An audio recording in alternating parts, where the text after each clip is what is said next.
موت نافرمانی کی حالت میں کہیں نہ آ جائے تمہیں، وہ کوئی ضمانت تمہارے پاس نہیں ہے کہ تم کسی گناہ کا ارتکاب کر بھی چکو گے، پھر تمہیں توبہ کا وقت بھی مل جائے گا، پھر موت آئے گی، اس سے پہلے موت نہیں آ سکتی۔ کیا معلوم عین اس گناہ کے ارتکاب کے دوران موت آ جائے۔ اور کیا یہ ممکن نہیں ہے کہ کوئی شخص بدکاری کا ارتکاب کر رہا اور عین اسی فعل کے دوران موت آ جائے؟ اچھا، اب اگر آپ نے طے کر دیا نہیں مروں گا مگر حالت فرما برداری میں، اس کی ایک ہی شکل ہے، کوئی لمحہ بھی نافرمانی میں بسر نہ ہو، مبادا اسی لمحے موت آ جائے۔ ہر لمحے کا پہرا دیجئے، ہر ساعت کی پوری حفاظت کیجئے، کہیں نافرمانی کا کوئی ارتکاب نہ ہو اور عین اس حالت میں کہیں موت نہ آ جائے۔ میں وہ حدیث آپ کو سنا چکا ہوں، لا یزنی الزانی حین یزنی وہو مومن۔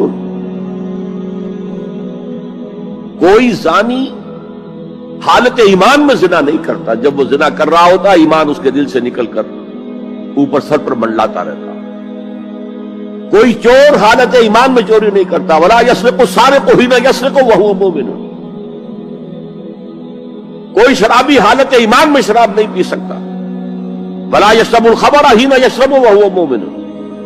اگر ایمان بھی ہو دل میں اور یہ حرکات بھی ہو رہی ہو تو وہ ایمان 2 پیسے کا نہیں، 2 ٹکے کا نہیں، کیا اس ایمان کی قیمت ہے؟ کیا قدر و قیمت ہے اس کی؟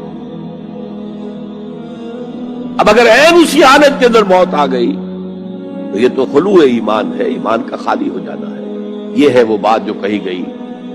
اب یہ اسلام اور تقوی، ان دونوں کو یہاں نوٹ کر لیجئے۔ یا ایھا الذین آمنوا اتقوا اللہ حق تقاتہ ولا تموتن الا وانتم مسلمون۔ اے ایمان کے دعوے دارو، اللہ کا تقوی اختیار کرو جتنا کہ اس کے تقوی کا حق ہے، اور دیکھنا موت نہ آنے پائے مگر فرما برداری کی حالت۔ اب یہ اینٹیں اگر پختہ ہو گئی ہیں، ہم نے جہاد کے مختلف مراحل ان پر غور کیا تھا۔ پہلا مرحلہ کیا تھا؟ نفس امارہ کے خلاف جہاد، شیطان اور اس کی ذریت سلبی و مانوی کے خلاف جہاد، بگڑے ہوئے معاشرے کے جو پریشرز ہیں ان کے خلاف جہاد۔ یہ 3 جہاد کر کے کما حقہ فرض کیجئے کہ اب آپ تقوی اور فرما برداری کی روش پر راسخ ہو گئے، قائم ہو گئے۔ اب اگلا قدم کیا ہے؟ اب ان اینٹوں سے فصیل بنانی ہے۔ اینٹیں تو مضبوط ہو گئی، پوری طرح پک گئی، پختہ ہو گئی۔ وہ جو اقبال کہتا ہے کہ خام ہے جب تک تو ہے مٹی کا ایک انبار تو، اور پختہ ہو جائے تو ہے شمشیر بے زنہار تو۔ اور جس سے اکبر اللہ آبادی نے بھی کہا ہے، اس سے بھی بہتر انداز میں کہا ہے، تو خاک میں مل اور آگ میں جل، جب خشت بنے تب کام چلے۔ ان خام دلوں کے عنصر پر بنیاد نہ رکھ، تعمیر نہ کر۔ اگر ساحل سمندر سے ریت لے کے گولا بنا لیں، وہ نم تو ہوتی ہے ریت، گولا بن جائے گا، پھر اسے شیشے پر بھی ماریں گے، شیشہ کھڑا رہے گا، ریت بکھر جائے گی۔ اسی گولے کو ذرا بھٹی میں ڈال کے پکا لو، روڑا بنا لو، تو خاک میں مل اور آگ میں جل، جب خشت بنے، جب اینٹ بنو گے تب کام چلے۔ اب اگر اسے مارو گے تو کوئی نتیجہ تو برآمد ہوگا کہ نہیں؟ تو یہ پختہ افراد کی شخصیت کو پختہ کرنا، حضور نے پہلے افراد کو تیار کیا ہے۔ افراد کے ہاتھوں میں ہے اقوام کی تقدیر، ہر فرد ہے ملت کے مقدر کا ستارہ،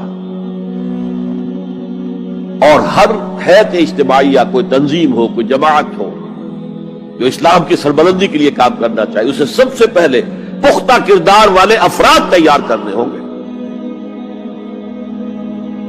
یا ایھا الذین آمنوا اتقوا اللہ حق تقاتہ ولا تموتن الا وانتم مسلمون۔ اب دوسرا نقطہ کیا ہے؟ ان کو جوڑنا ہے، اب اینٹوں کو جوڑنا ہے۔ And for that you need a cement substance۔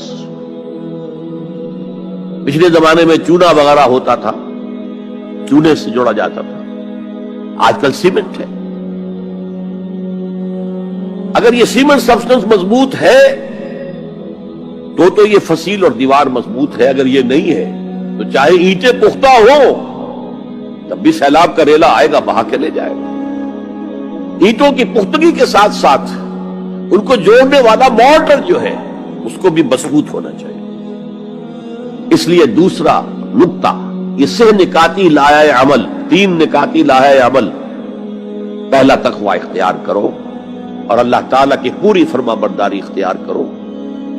کوئی لمحہ تمہارا نافرمانی میں نہ گزرے.